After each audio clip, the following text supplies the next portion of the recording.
story that I've got this morning, it caught my attention because a federal judge stopped the DEA from enforcing an administrative subpoena on a bunch of hemp companies in Texas. And what it reminds me of is that the federal courts are now looking carefully at the administrative law system we have here in the United States, and taking away the Chevron doctrine of the local right case was one of the examples that the administrative state is under scrutiny now by our federal courts, especially the Supreme Court. And what happened in this case, this comes out of Law 360.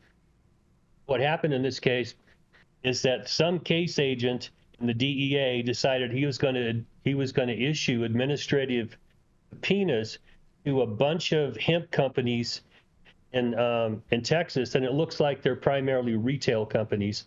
And this involves that pissing match, that ongoing pissing match we have about the definition of hemp and Delta-9 THC and the 0.3%, and where does that go? And traditionally, subpoenas are issued by attorneys. I can't tell you how many I've issued in my career. But you have to have a case or a controversy before you issue a subpoena.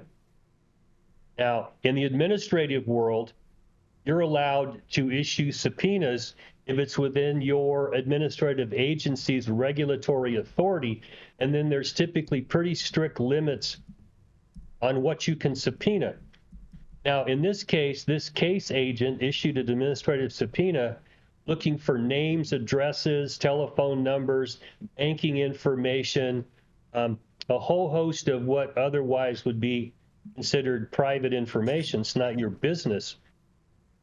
And this subpoena was issued on all these companies for basically from, I think, May 24th to June 24th of this year. We want to see everybody you've dealt with, all your banking records. We want to know who everybody is you're dealing with here.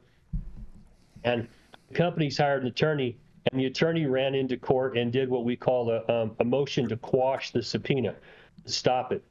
And the argument was that the 2018 hemp bill out of Congress made hemp legal as long as it has less than 0.3% Delta-9 THC.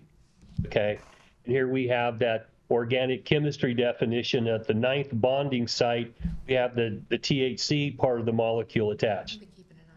So these companies were selling Delta-8, and we've got our friends in Texas who love Delta-8 down there, but the argument from these companies is that Delta-8 is perfectly legal, and they cited language from the DEA and from other cases that it's only Delta-9 THC, and if it's 0.3% or less, it's totally legal.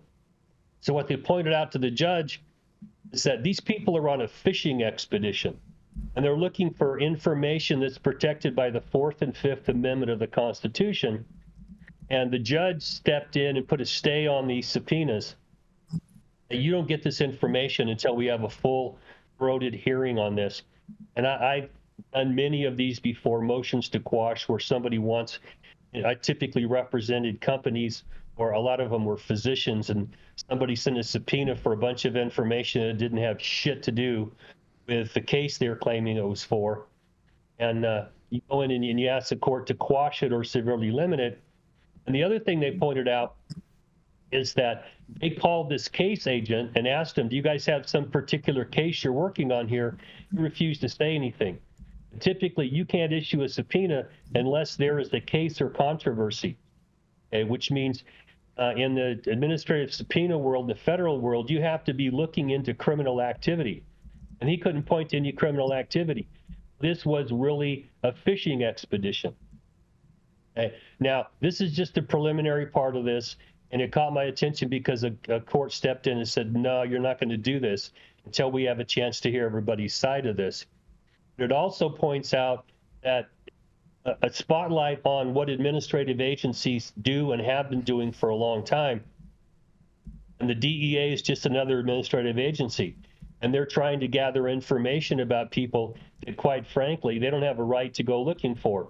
And what the moving party told the court is they can go and open a case, and they can get a search warrant. But then you've got to go to a magistrate, and the magistrate, you have to prove probable cause by oath or affirmation, which is a Fourth Amendment requirement. They don't want to do that. When I issue subpoenas, I don't have to go get a sign off by a judge. I just issue a subpoena. And so we're in this information gathering section here where this involves potentially criminal activity. And I'm going to be interested to see if the court forces them either to limit this very much to what the Texas state regulatory agencies require these companies to have, and nothing else, unless you come in and show that you have some particular criminal activity you're investigating. You got to put your cards on the table. When they came after me, everybody that got a subpoena when they were coming after me called me, and they called my attorney. We knew everything they were doing because they had to issue them based upon a case, and they just called us and told us, hey, they're looking for records from us so we could have some idea what's going on. These fishing expeditions, personally, I don't like them. I think they go beyond the government's authority.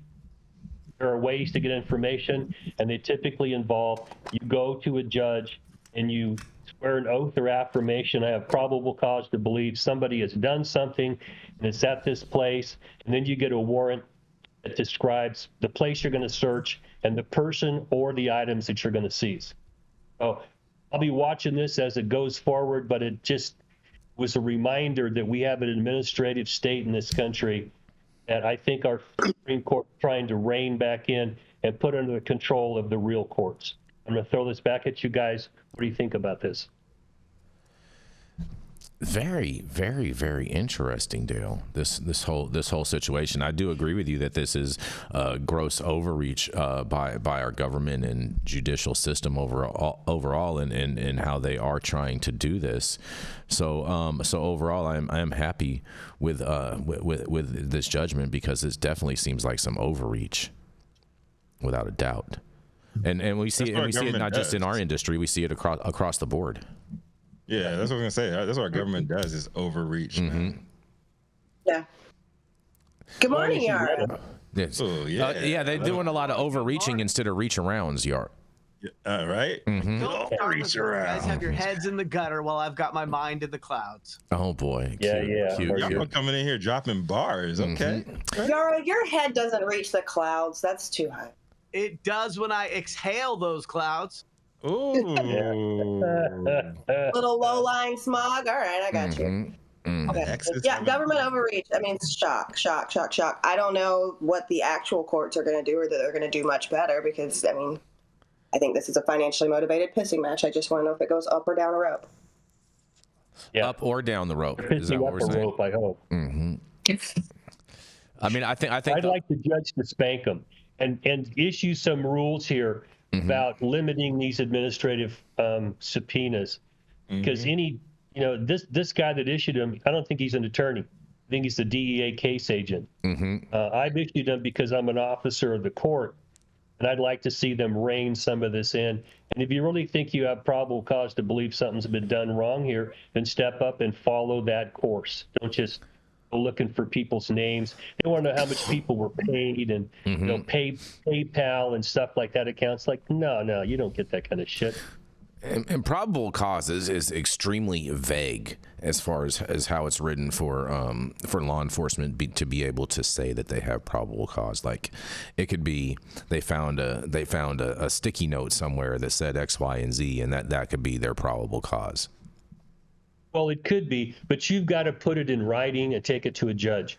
And then if the warrant gets issued and you get something, then attorneys have a chance to go in and fight this and have the warrant thrown out, or whatever you seized in the warrant taken out of evidence.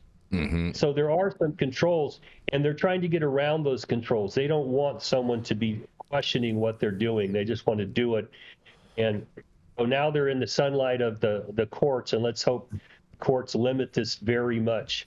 Only those things that the Texas regulatory authorities require these businesses keep and produce when they come and ask them. Abolish the DEA. I'm not opposed to that. I'd sign up for that. I'm not opposed to that. I think there's a whole bunch of 3-letter and 4-letter agencies that should be totally dissolved. So I'm totally with that. Speaking of dissolving, I'm going to get to dissolve some Wagyu today. Thank you to the suitor out here with a big old super chat who says, unlike our chances with Jenny, any one of us can smash the like button. And so we do encourage you all to smash that like button. Yes. And you too can feel like you're smashing. Come on, You know Jenny's what a I'm saying? Whoa. And the C word Whoa. as well. And the C word coming in with another hot super chat who says, damn it, this was going to be a reach around joke. So thank you to the suitor of music. You know what I mean? We're going to get some Wagyu today. Going to be able to eat and starve and not, you know. I think I deserve the Wagyu today. Well, you'd have to be in studio to get the Wagyu today, Jenny Beth, and you're not in studio today. I don't feel good. I don't feel well. I'm sorry. Are you having COVID symptoms? What's going on there? Whoa. You know what I'm saying? Whoa. Life is a little stressy, and sometimes it just wears down on you physically when you're going through it. So We hope you you're gotta feeling take care of yourself and make sure you hope you're feeling take better. care of your star player, right? That's right. Rest and relaxation. You know what I'm saying? Rejuvenation. Jordan got a ring with all the of flu. that. Just saying. I don't know. I don't believe in sickness. Hey, leave our girl Jenny alone. She's got what it's got. She's got what it takes to be successful in this industry. Don't fuck with her. Oh, I'm an old man. I'm not going to get irritated at you, all right? Look at that. I got daughters like her. I want to support them. Yeah, Dale.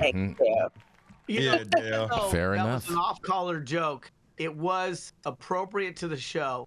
And anatomically, it's also not wrong. You are supposed to smash the like button. So I thought it was pretty. I thought it was perfect. Make sure What you button are you smash. talking about now? You smash the like button. There's a like button on YouTube, Dale, that we want everyone to smash. It's Yeah. The one Yarrow's talking about, please don't smash it. That's Yes, a smash little it. aggressive. Dale's like, what the Yeah. fuck is a like button? Yeah, Smash the shit exactly. out.